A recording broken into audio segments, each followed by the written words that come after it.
It was late April, one of those spring nights that couldn't decide if it wanted to be warm or cold.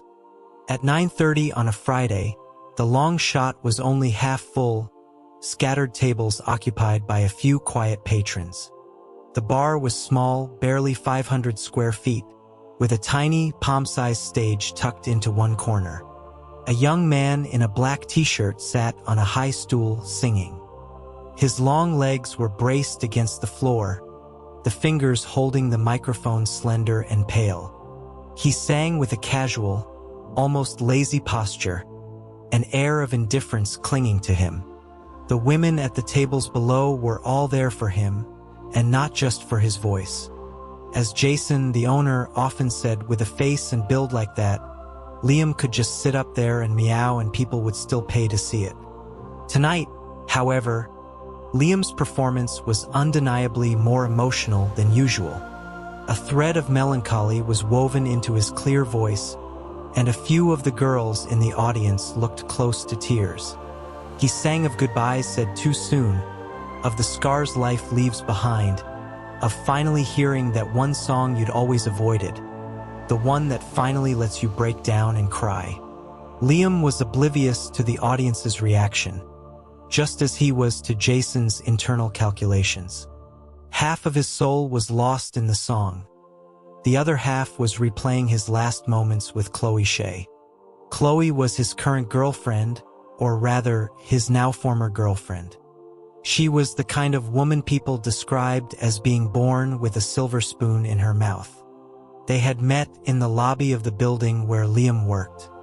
She had approached him in the elevator, boldly asking for his number. Being hit on was a regular occurrence in Liam's life. He had been single for over a year at that point, and finding Chloe attractive, he hadn't refused. After a few dates, they found they got along well enough, and a relationship formed naturally. For a long time, Liam had assumed Chloe was just like him, another young professional making a decent salary, working for some import-export company. It was only a month ago that he discovered the company belonged to her father, and that her family owned 3 sprawling, multi-million-dollar homes in the city's most exclusive district. Any other man might have felt like he'd hit the jackpot, ready to cling to this golden opportunity and marry into wealth. But Liam could only remember the crushing pressure he felt when he met Chloe's mother. That day felt like a dream. He was on his way to work, still half asleep, when a meticulously made-up woman blocked his path. She sat in a silver Mercedes and introduced herself as Chloe's mother. She had him get in the car and then coolly began to question his family background. Liam was uncomfortable being interrogated by a stranger, but considering she might one day be his mother-in-law, he answered honestly. After listening, her expression was a complex mixture of disdain and a sliver of pity. She then arrogantly detailed her own family's status, concluding with a final judgment. Chloe was young and understandably drawn to a boy with a handsome face, but her father would never permit them to be together. They should break up sooner rather than later. It wasn't a conversation. It was a one-sided verdict, delivered with the condescending air of a prosecutor addressing a criminal. The message was clear. He was not to have any delusions. After getting out of the car, Liam was left with a deep sense of humiliation, as if he'd been walking down the street and someone had clubbed him from behind while sneering that a frog shouldn't dream of swan meat. He felt dizzy, his chest tight. Chloe soon found out her mother had approached him, but her only response was to tell him not to pay her any mind, offering no other explanation. Liam tried to reason that his relationship was with Chloe, not her mother. It didn't matter if her family owned racetracks or lived in a palace. Besides, Chloe had moved in with him shortly after they started dating. He paid the rent, and 9 times out of 10 he paid for their meals out. He had never taken a dime from her. Still, her mother's words cast a shadow. Chloe resembled her mother, and every time he looked at her, Liam was reminded of the woman's boastful, haughty demeanor. It reached a point where, Whenever Chloe initiated intimacy, a dull ache would start at the back of his head.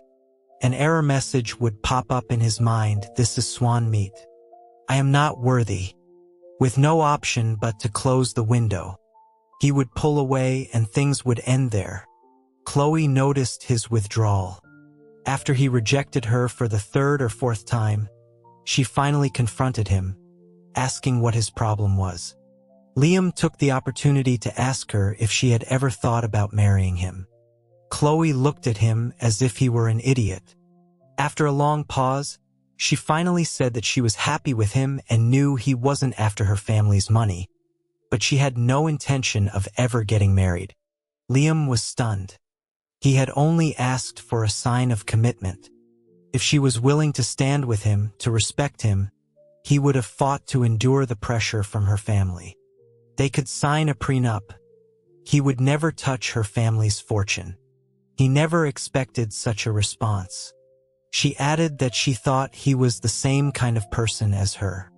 When he asked what kind of person that was, she described someone who loved to have fun, who was carefree, free-spirited, and didn't want to be tied down by marriage. Liam almost laughed in disbelief. He wasn't a clueless teenager. He knew what a serious relationship implied. This had been the longest and most earnest relationship he'd ever had. And now she was telling him she didn't want to be tied down? Why would he have agreed to date her, to let her move in, if he wasn't thinking about a future? He briefly wondered if this was some new, progressive mindset of modern city women, a fancy excuse for using people. He wanted to tell her he wasn't that kind of person, that he had actually imagined getting a marriage license with her. The next day, Chloe moved out. She didn't come back for 2 weeks and made no effort to contact him. As he sang the line about waiting for vows that never came, Liam thought of his 5 failed relationships, each ending inexplicably. A wave of bitterness washed over him, a deep and painful empathy with the lyrics. The song ended, and the bar erupted in applause. When he stepped off the stage, Jason handed him a mojito. The cool drink felt like fire in his throat. Jason gave him a sidelong glance as he tallied the night's earnings on a calculator. He mentioned that sales were good and asked if Liam wanted to sing a few more. Liam declined, claiming he was tired and wanted to go home. He grabbed his jacket from a hook on the wall. Jason stopped him, pulling a bottle of perfume from a drawer behind the bar. He offered it to Liam, suggesting he give it to Chloe. Liam asked where it came from. Jason admitted he'd bought it during a live stream, then hesitated before noting that Chloe hadn't been around for almost a month and asking if they were fighting. Liam stated flatly that they were probably breaking up. He looked at the perfume in his hand. It was a well-known brand, a large bottle easily costing over $100. For a working guy, it was a significant expense. But for a girl like Chloe, it was probably just another trinket to be used a few times and forgotten. In the 2 weeks she had been gone, his heart had already grown cold. Jason was surprised, remarking that this relationship had seemed to be going so well. Liam and Jason were junior high classmates, once inseparable brothers. But Liam had been a top student while Jason was a troublemaker. After junior high, their paths diverged. Liam went to the best high school in the area and then to Fenton University, becoming a local legend. Jason went to a vocational school and drifted for years before finding his calling in bartending. He had honed his craft for years and was now a respected mixologist. Through all the changes and lost friendships over the years, Jason was the one person who had stayed in touch with Liam. They had reconnected the previous year, and when Liam heard Jason's bar back home was struggling, he invited him to the city to start a new venture. Jason, who had always looked up to him, came without a second thought. The Long Shot was their joint creation. On paper, Jason was the owner, but Liam was a silent partner. Given their close bond, Liam didn't hide anything. He briefly explained the situation with Chloe. Jason listened and then sighed, asking if Liam was some kind of magnet for toxic women. He recalled Liam's high school prom queen girlfriend, another girl who had chased him relentlessly only to cheat on him less than a month into college, breaking his heart so badly he'd avoided women for half a year. Jason joked that anyone who didn't know him would assume a guy that handsome had it easy, when in reality he was the one getting hurt. Liam managed a bitter smile and handed the perfume back. He told Jason to save it for his future wife, then added a reminder that the bar hadn't broken even yet, so he should be careful with his spending. Outside, a recent rain had left the ground slick. The air was thick with a lingering spring chill. Liam tightened his denim jacket and headed for the subway. His phone buzzed with a notification, but he was too annoyed to check it. As he neared his apartment, it vibrated repeatedly, and he finally pulled it out. Several red dots glowed on his screen from old college club and alumni group chats. In each one, the same message was being forwarded again and again. Sophie Xiao was getting married. Sophie and Julian Zhou? They were getting married? The two of them had been the model couple of Fenton's law school. Sophie was the department beauty and head of the campus media club. Julian had been the president of the law school student union and a campus MC. He was also Liam's best friend at Fenton. Liam found it strange. For news this important, he would have expected to hear it from Julian first, even though they hadn't spoken in a while. He tapped on Julian's profile, about to type a message, when he heard someone call his name. He looked up. Leaning against his apartment door was Chloe, who he hadn't seen in half a month. She took a drag from a vape, exhaling a plume of smoke. She said she'd been waiting for half an hour, that she'd messaged him. Liam, pulling out his keys, said he hadn't heard his phone and asked why she hadn't gone inside. Chloe patted the suitcase beside her, explaining that she had already been inside and was just here to say goodbye. Liam froze for a second, not entirely surprised but still hurt by her cool detachment. He asked if the year they spent together meant nothing to her. Chloe laughed lightly. She said she was with him because he was handsome, but now that he couldn't even get aroused by her, what was there to be nostalgic about? Her casual tone made all his previous hopes feel like a joke. Perhaps he was the only one who had felt anything real, while she had just been indulging in a youthful fling. He nodded slowly and told her to go. After she left, Liam stood motionless in his apartment for several minutes, a suffocating numbness washing over him. He let out a self-deprecating laugh and then began to sing loudly, "Waiting and waiting. We grow old, loving and hating. The path is so twisted, what I can't look back on. Is everything I waited for but never got." In the shower with the water on full blast, he sang at the top of his lungs, scrubbing his hair raw. Singing and showering were his best outlets for emotional pain. He pointed a finger at the showerhead and made a solemn vow. "If I ever catch real feelings for a woman again, may I be cursed to never get it up for the rest of my life." Fuck.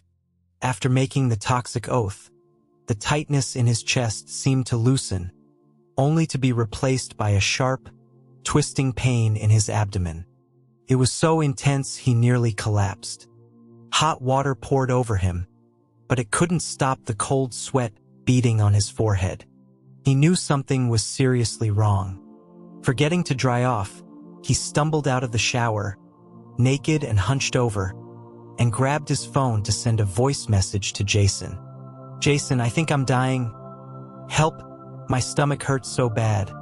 I'm getting a cab to Mercy General. Meet me there. If I don't make it, you can collect my body."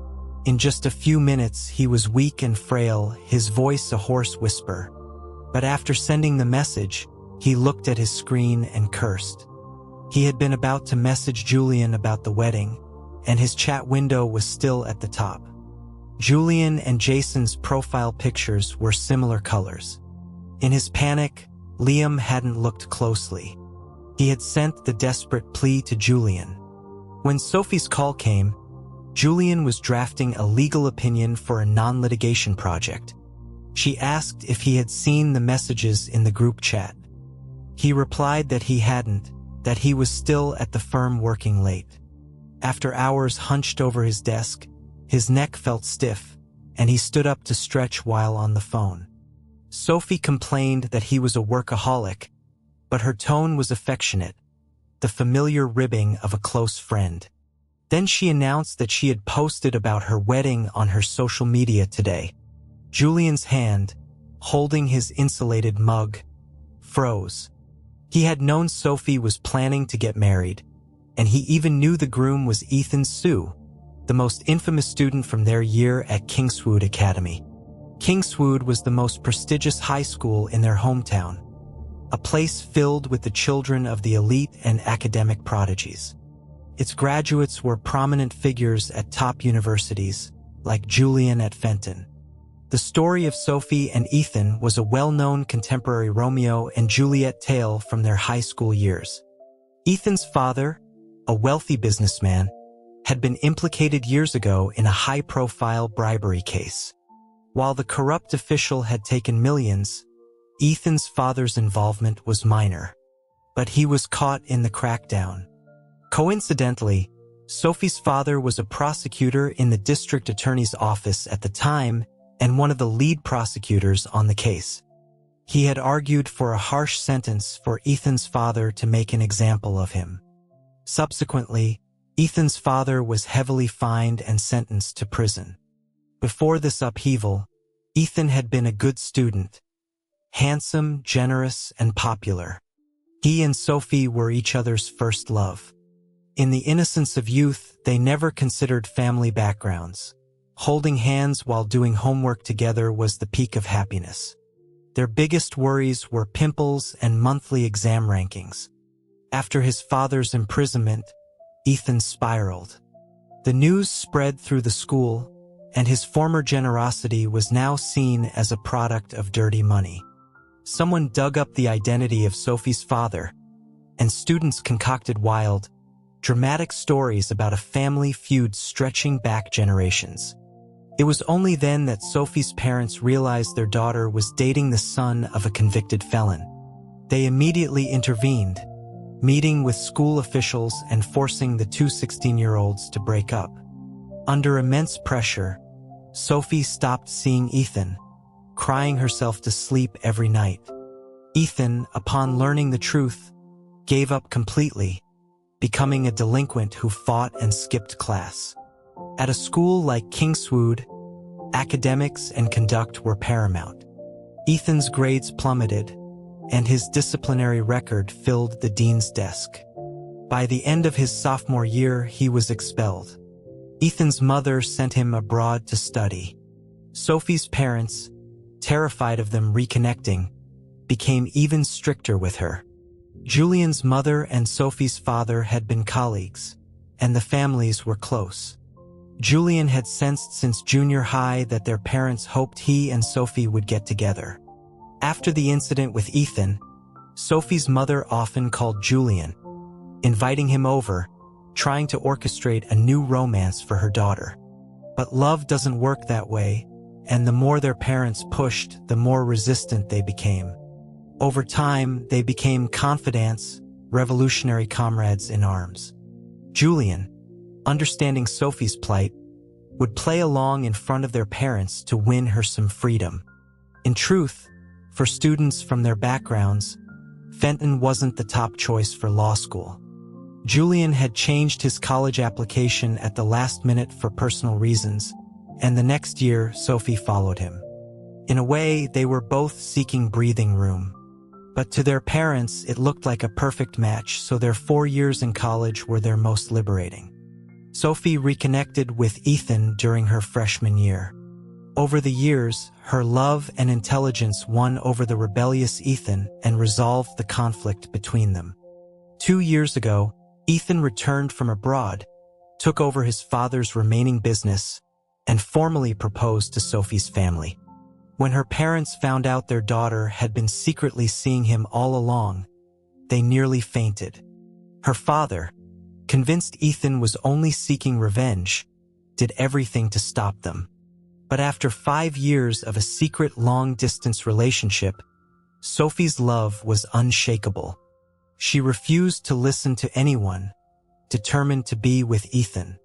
Sophie explained on the phone that after she posted a solo picture in her wedding dress, everyone started congratulating her and Julian on finally tying the knot. The group chats were buzzing. She had to quickly clarify it wasn't him, which shocked everyone even more. She was getting private messages asking when they broke up. She joked that she now understood why celebrities had to make official announcements for their divorces. Julian chuckled, asking how she had explained their breakup. She said she hadn't yet, that she needed to coordinate their story first. She'd only told one close friend the truth, under strict orders of secrecy, to prevent the news from getting back to her parents and making Julian's years of playing along seem like a waste. Her parents still hadn't come around. Her father insisted Ethan came from a bad family, that the apple doesn't fall far from the tree, and threatened to disown her. Julian had only met Ethan a few times, at gatherings Sophie organized. Ethan knew Julian had been their cover story and was always very polite to him. From their brief interactions, Julian didn't think Ethan was the manipulative person Sophie's father imagined him to be. He was just a young man in his 20s. Besides, Sophie was well liked by her peers. If Ethan ever betrayed her, he would face social ostracism. And if that day ever came, Julian wouldn't let him get away with it either. Sophie's voice was firm. She said she had made up her mind. Even if Ethan turned out to be a villain, she was willing to face the consequences, because she couldn't convince herself not to love him. Perhaps it was her destiny. Julian was moved by her words, though he couldn't help but pity her rational, stoic father having to hear them. But he knew Sophie, gentle on the outside, but strong, clever, and deeply romantic on the inside. Once she made a decision, no one could change her mind. He wished them well, then asked how she wanted to explain their breakup. He offered to be the one who wronged her. She refused, saying it would be bad for her image as the former law school beauty. She suggested it be the other way around. Her getting back with an old flame was a messy enough story that people would believe it. When he teased her about her reputation, she retorted that she wasn't an ordinary girl. He laughed, calling her a runaway Disney princess who didn't care for convention, and resigned himself to playing the victim, since he was single with no romantic prospects anyway. A brief silence fell, then Sophie asked if he had been in touch with him lately. The mood shifted. She pointed out they were both in the same city, teasing that he couldn't even find a rumored fling without her around. Julian's voice grew deeper as he stood by the window, gazing out at the city lights. He replied that it wouldn't matter anyway. Liam was straight as an arrow and had a girlfriend. What was he supposed to do, force the issue? Besides, he was 26 now, too old to live on fantasies. Sophie tried to say more, but Julian changed the subject, asking for the wedding date. July 2nd. He promised he would be there if he could. He then added that if he was supposed to be the one who was wronged, it might be better if he didn't show up. After hanging up, Julian stood by the window a while longer. He remembered Liam's 26th birthday earlier that month. He had wanted to send a simple happy birthday text, but after hesitating for hours, he sent nothing. They weren't in college anymore, seeing each other every day. For straight male friends, no matter how close, it wasn't always normal to remember each other's birthdays every year. Nearing midnight, the city still glittered.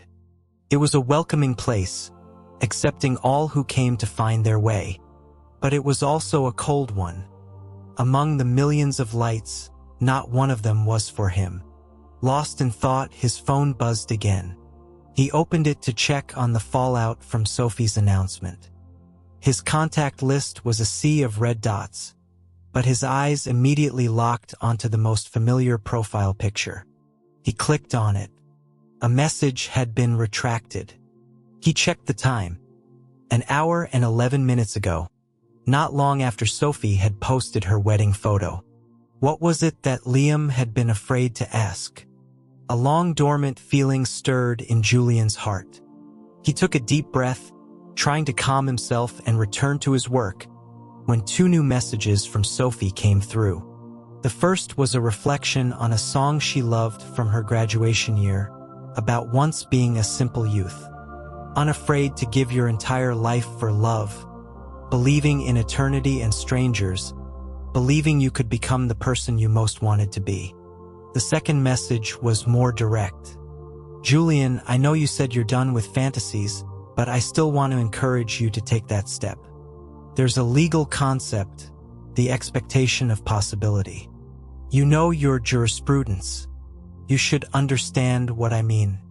You've done 99% of the work, but he still knows nothing. If I were you, I would regret that for the rest of my life. Brave Sophie had sent in text what she couldn't say on the phone. Julian stared at the words, his eyes tracing the lyrics over and over. Unafraid to give your entire life for love, believing in eternity. The phrase struck him like a physical blow. He thought of Sophie's conviction. I can't convince myself not to love him, and the way it had resonated with him. He thought of his own history with Liam. In an instant, the emotions he had buried so deep surged up like a tsunami. He clicked back to that familiar profile and, without thinking, initiated a voice call. As it rang, his mind buzzed, his heart pounded. The eloquent lawyer, usually so composed, was frantically trying to string words together. Liam, what did you want to say to me earlier? How have you been? Where are you? Can we get a drink? The call connected, but a strange voice answered. After a brief exchange, Julian's body went rigid, his face paling. Send me the location. I'm on my way. He grabbed his jacket from the back of his chair, not even bothering to put it on as he bolted out of the office.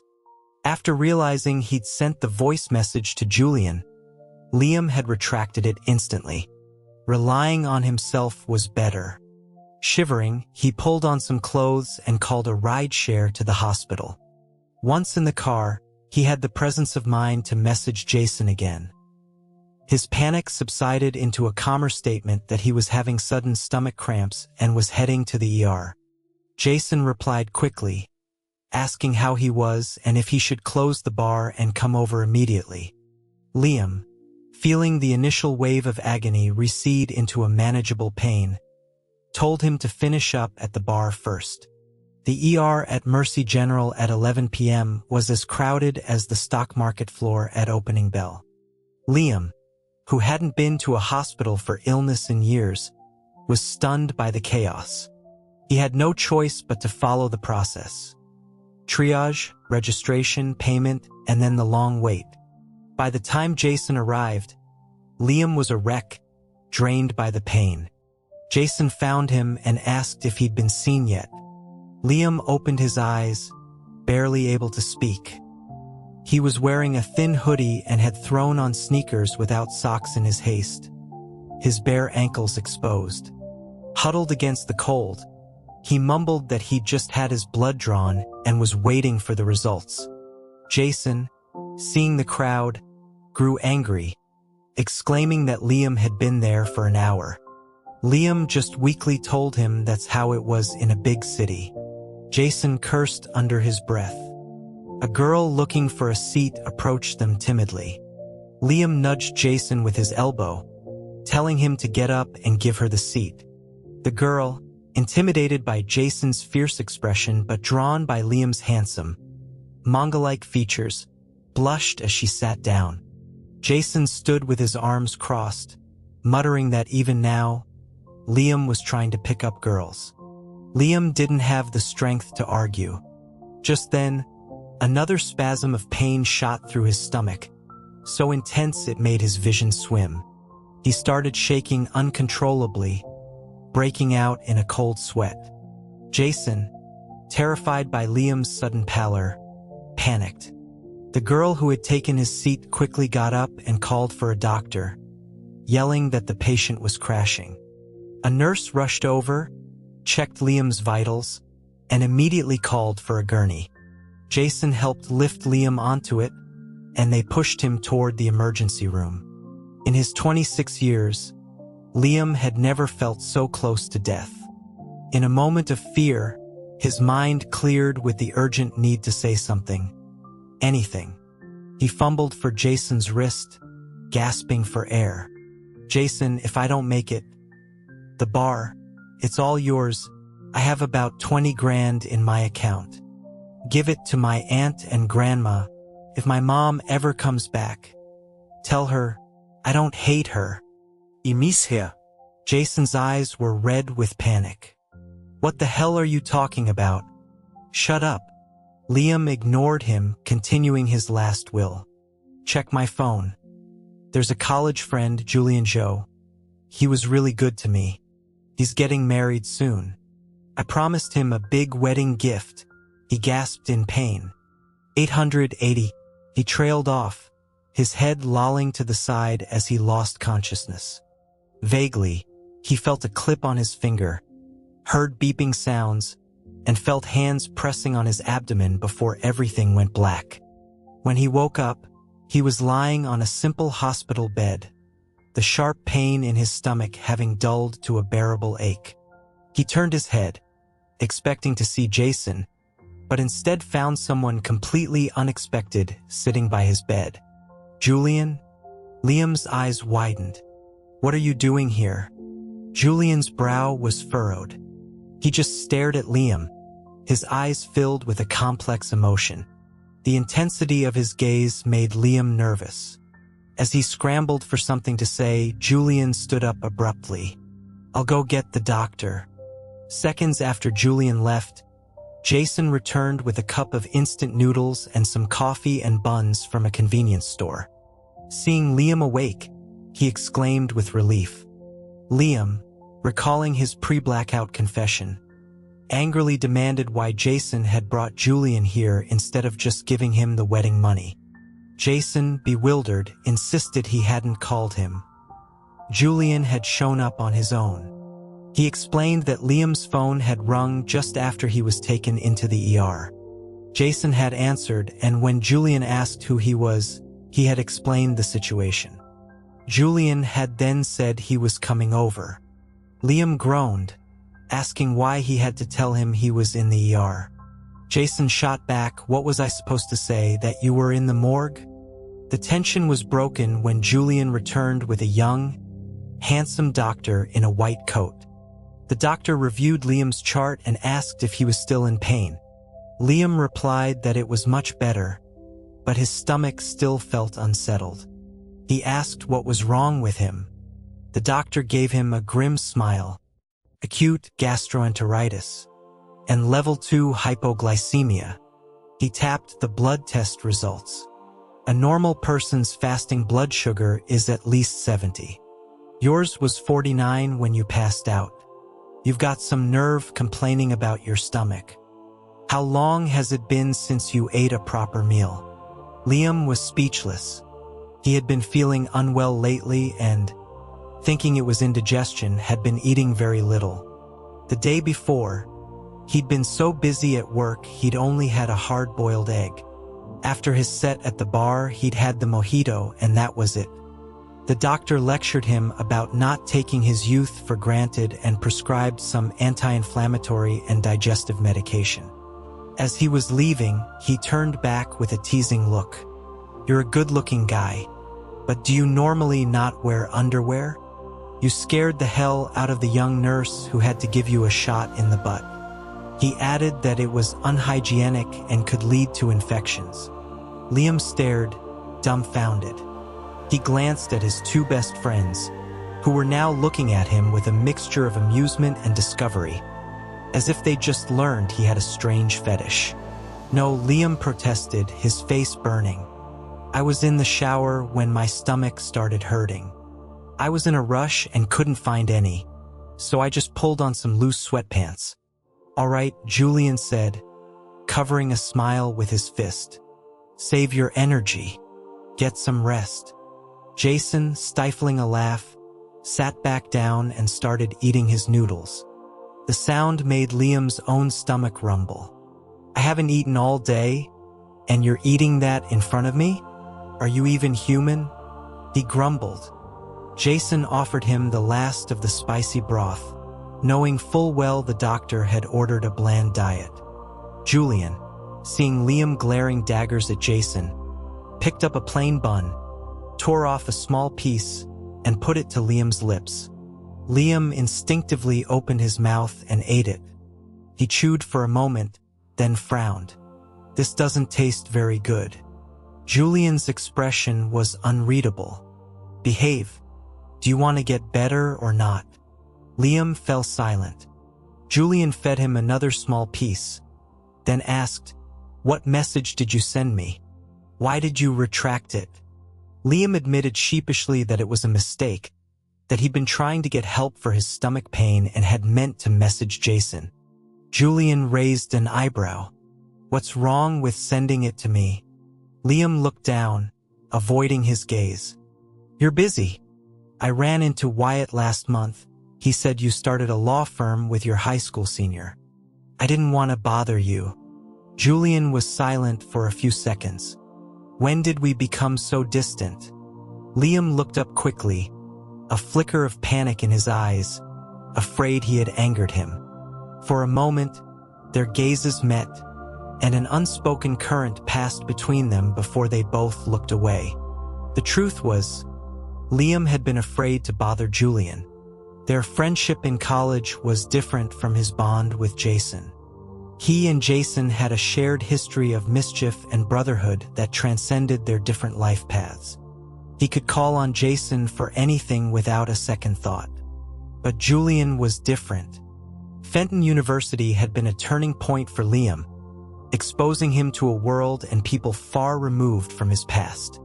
Initially, he had befriended Julian with youthful abandon, but as he matured, he became increasingly aware of the gap between them. Julian's presence at Fenton was like a king casually visiting a commoner's market. He could have gone to any top law school in the country. They had become friends by chance, and Julian's kindness was a given, something he extended to everyone. Now, 3 years after graduation, with Julian so busy building his career, Liam couldn't bring himself to disturb him over something as trivial as a stomachache. And there was another unspoken secret. A long time ago, he had suspected Julian might have feelings for him. The thought still made him blush. Besides, Julian was about to get married. Bringing it up now would be ridiculous. Julian broke the awkward silence, his tone playful. I heard that even while you were unconscious, you didn't forget to instruct your friend to give me an $800 wedding gift? Liam shot a look at Jason, who was still looking dazed from the moment Julian had fed Liam the bun. Jason explained that they had been talking while Liam was out. Julian then asked Liam, Didn't you used to say you'd give me at least $8,000? Liam, flustered, blamed Jason for mishearing him, then quickly changed the subject. So when are you getting married? Julian countered, Didn't you read the group chat messages? Liam admitted he hadn't had a chance, his recent ordeal flooding back. When everyone was posting about you and Sophie's wedding, I had just broken up with my girlfriend. Jason finally finished his noodles. She left you? Julian frowned. The one from a while back. Ember? No, Liam said. Her name was Chloe. You haven't met her. Jason recounted the whole saga of Liam being used by a rich girl and insulted by her mother, culminating in his new psychological impotence. Liam, mortified, tried to kick Jason from the hospital bed, yelling that he was not impotent. The four-stand shook precariously. Don't fight, Julian said calmly. placing a hand on Liam to still him. His simple "I know" was enough to silence Liam's protests. After a moment, Julian added, a hint of teasing in his voice, "You always fall fast and hard, and you break up just as quickly. Every time you went through a breakup in college, you'd swear off love, moping in the dorm for days. But you have a short memory. You're always back at it the next time." Liam had no defense. Julian's words, delivered not with malice but with gentle amusement, cut deeper than any insult. They were the truth. It was this pattern of self-destruction that had led him to make that desperate vow in the shower. So why does it keep happening? Liam asked almost to himself. Because you never take the time to actually get to know a woman before you fall for her, Julian said, his gaze steady. And the girls you're drawn to are always very beautiful. They have options. You make yourself too easily one. And things that are easily obtained are rarely cherished. Liam remembered Julian saying something similar in college, after another painful breakup. He hadn't listened then. Now, after so many hard lessons, the words hit him with the force of a revelation. Julian's tone softened. Learn from it and move on. Liam stared blankly for a moment, then said out of nowhere, "You're getting married." Julian was momentarily confused by the non sequitur, then realized, "Are you comparing your relationship timeline to mine? It just makes me feel like such a failure," Liam said glumly. A moment ago, Julian had been enjoying the misunderstanding about the wedding gift. But seeing Liam so dejected, he couldn't bring himself to continue the charade. "Sophie's fiancé is not me." Liam's mind went blank. "What do you mean it's not you?" Like I said, Julian's expression was gentle, tinged with a faint sadness. "You didn't read the messages," Sophie explained in the group. "It's not me." Liam was as shocked as all their classmates had been. "But you and Sophie were so good together. When did you two break up?" This time, Julian didn't answer. Liam saw the sadness in his eyes and felt a mix of emotions. A small part of him was relieved that even someone like Julian could get dumped, meaning he wasn't a total loser. Another part of him felt guilty for thinking that. But overwhelmingly, his sympathy and affection for his friend reached a new peak. They were truly brothers in misery. Julian decided Liam's stomach couldn't handle more food and, after chatting a bit longer, saw that his fore was nearly empty. He stood up. "Where's your chart? I'll go get your prescriptions." Jason handed it to him. As they left the room together, Julian asked if they lived together. Jason explained that Liam had been living with his ex, but now that they'd broken up, he wasn't sure. Julian, looking at the chart, commented that the doctor noted Liam's irregular eating habits and that someone should probably remind him to eat. Jason shook his head, saying he couldn't. Their bar operated from 5 p.m. to 2:30 a.m. He was usually asleep when Liam was at his day job. As he puzzled over a solution, Julian nodded calmly. "Then I'll take him home with me." It wasn't until Jason was in the restroom that the strangeness of Julian's statement hit him. Liam was a 26-year-old man. He could set alarms on his phone to remind himself to eat. Why did Julian talk about him like he was a stray cat that needed rescuing? The bizarre image of Julian feeding Liam the piece of bun flashed in his mind. He shivered and hurried back to the room. Liam's fore was just finishing. Julian had already called a nurse to remove the needle. When he returned with the medication, he said to Liam, "My place isn't far from here. It's late. Why don't you crash with me tonight?" Liam hesitated, but Julian's expectant gaze made him agree. He felt sorry for Julian. All those years with Sophie, only for her to marry someone else. And since it was the weekend, he figured they could comfort each other in their shared heartbreak.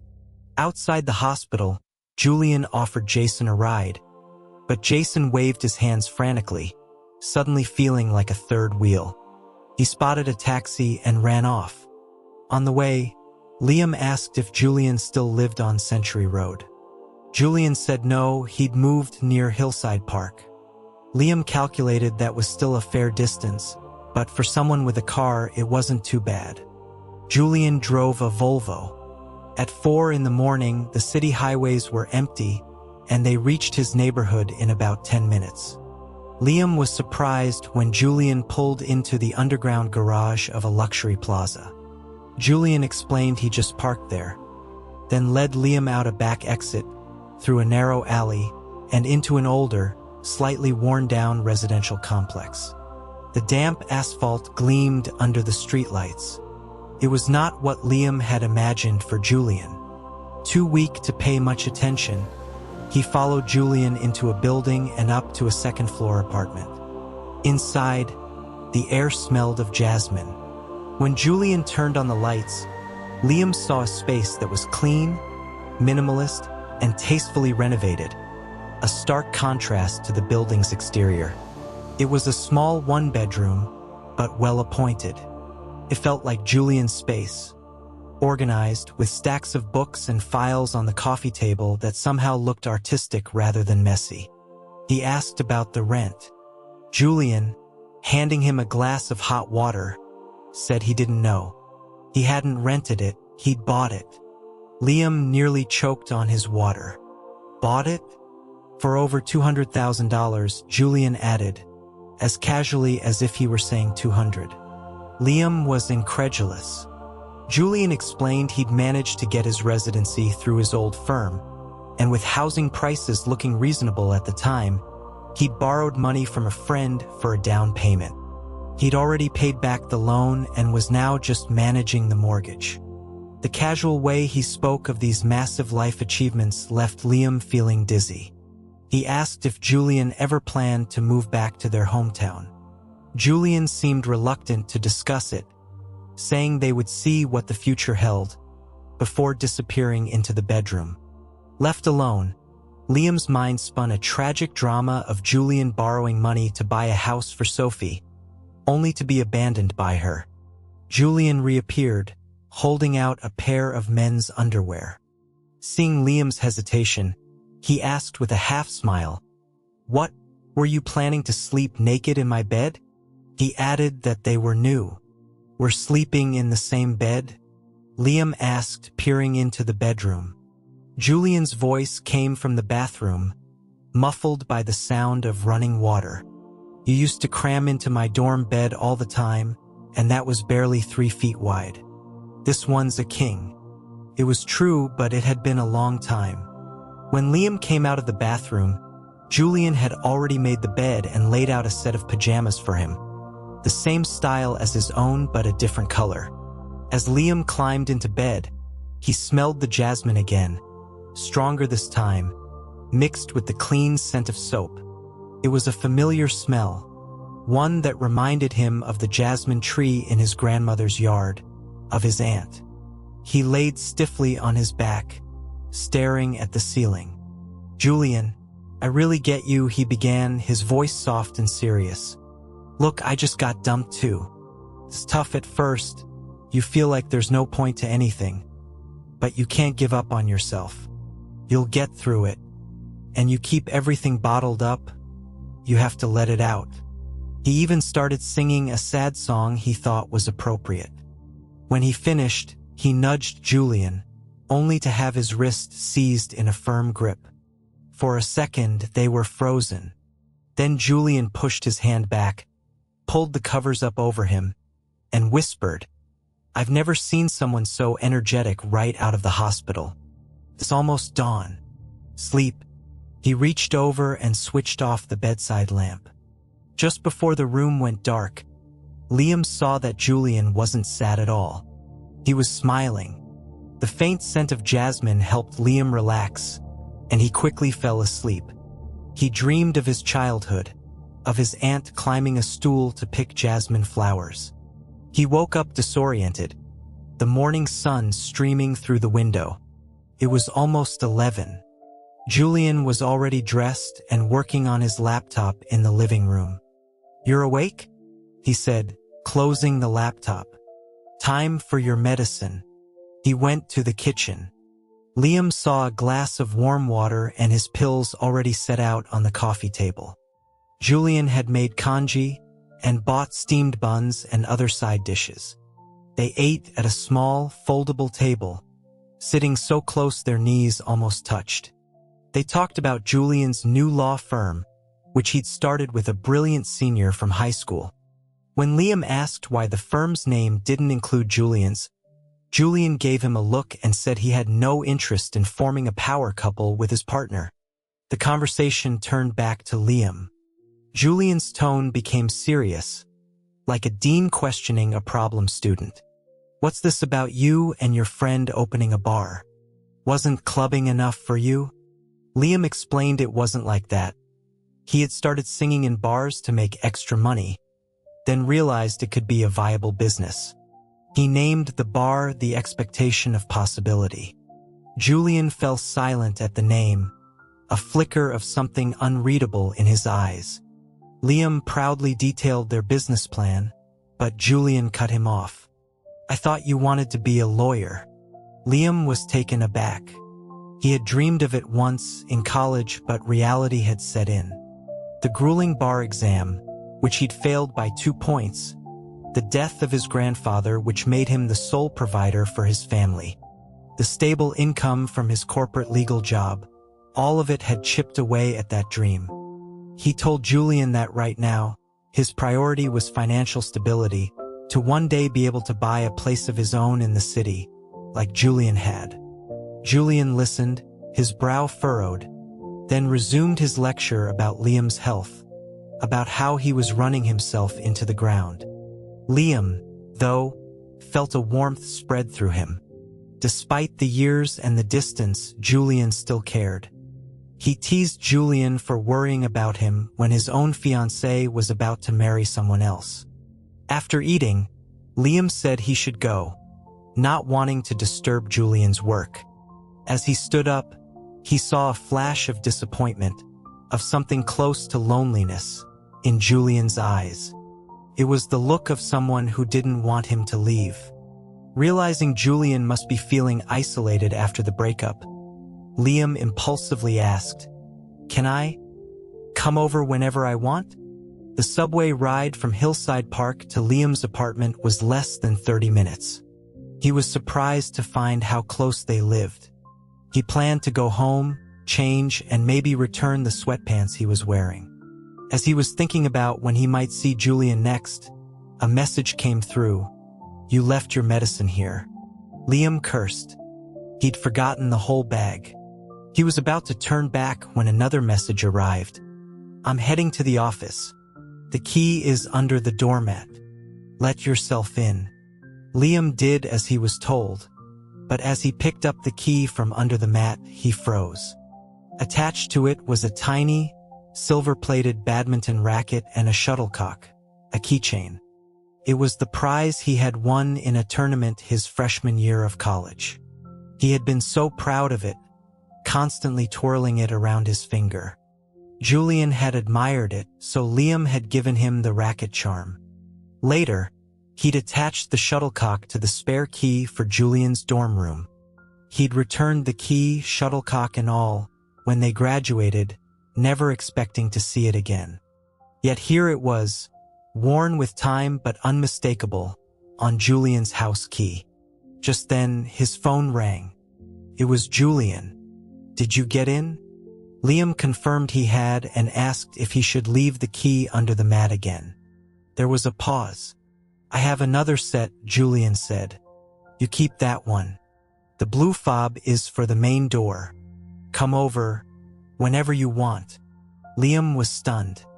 All his earlier doubts vanished. This felt like a promise, an unspoken understanding between them. "Okay," he said, not questioning why Julian had kept the old charm. "I'll keep it." Before hanging up, Julian told him there was a scarf on the shoe cabinet and that he should wear it. Liam found it, a soft, gray cashmere scarf, with a note in Julian's sharp handwriting. "You're not wearing enough. Don't get cold." A warmth spread through Liam's chest. He wrapped the scarf around his neck, took his medicine, and left, the key feeling solid and real in his pocket. Back at his own apartment, the cold emptiness hit him hard. The place was a mess, littered with the remnants of his life with Chloe. He spent the afternoon bagging up everything that reminded him of her. Her teas, her half-used toiletries, clothes she'd discarded. He sent her a picture, asking if she wanted any of it. She didn't reply. He arrived at the bar early. Jason was surprised to see him, but Liam said he was feeling better and wanted to be there for the Saturday crowd. He was looking over the accounts when Jason tried to feed him a piece of bread, mimicking Julian's gesture from the night before. Liam smacked his hand away. "What the hell is wrong with you?" Jason, offended, whined that Julian got to feed him, but he couldn't. "You think I don't see what you're doing? You're messing with me." Liam snapped. "He's different," Liam finally explained after a long, awkward silence. "He's our class president. He's just a very upright, trustworthy person. You just instinctively know he wouldn't harm you." Jason grumbled. "So you think I'd poison you?" Liam gave him a sidelong glance. "Who knows if you washed your hands after you went to the bathroom?" At 9:10 that night, Julian left his office. It had started raining again, a fine mist that blurred the city lights. He drove to the location Liam had sent him. It took him nearly an hour to find parking and walk to the bar. He saw the sign first, 5 stylized words glowing warmly in the dark. The expectation of possibility. The phrase, with its deep meaning for law students, seemed strangely romantic in this setting. As he pushed open the wooden door, a familiar melody washed over him. He would have known that voice anywhere. "Will you suddenly appear at the coffee shop on the corner? I'll smile and wave and say to you, 'Long time no see.'" The song filled the small space. Julian saw Liam on stage and Liam saw him. Liam's anxious expression melted into a bright, relieved smile. Julian found an empty seat in the back. Jason came over immediately, whispering that Liam had been waiting for him all night, singing love songs. The song was ending, and Julian nodded. "Long time no see." Jason, confused, said they'd just seen each other last night. Julian smiled faintly. "The song. It's called Long Time No See." Just as the crowd thought the night's performance was over, Liam cleared his throat. He announced that an old friend had just arrived, and he wanted to sing one more song just for him. A new melody began, and Liam's eyes, fringed by long lashes under the stage lights, found Julian's in the dim bar. Crying in the crowd, "You just want to become invisible, you'll never dream again or hurt or feel, you've decided. Julian felt a jolt. The song took him back 2 years, to when he'd returned to the city and called Liam, only to be met with a strange reluctance. He later found out Liam's grandfather had just died. When they finally met, Liam looked thin and worn down, the light gone from his eyes. He told Julian he was giving up on the bar exam, that he couldn't afford to struggle for years as a new lawyer. He had decided, just as the song said, he had decided. You're not truly happy, your smile is just the armor you wear, you've decided not to hate, and decided not to love, locking your soul in a shell that will never open. Julian remembered another Liam, the one in college who had grandly declared he would become the country's most handsome lawyer, a beacon of justice. He remembered the silly badminton keychains spinning on Liam's finger as he spoke, full of bravado and a naive charm that was utterly captivating.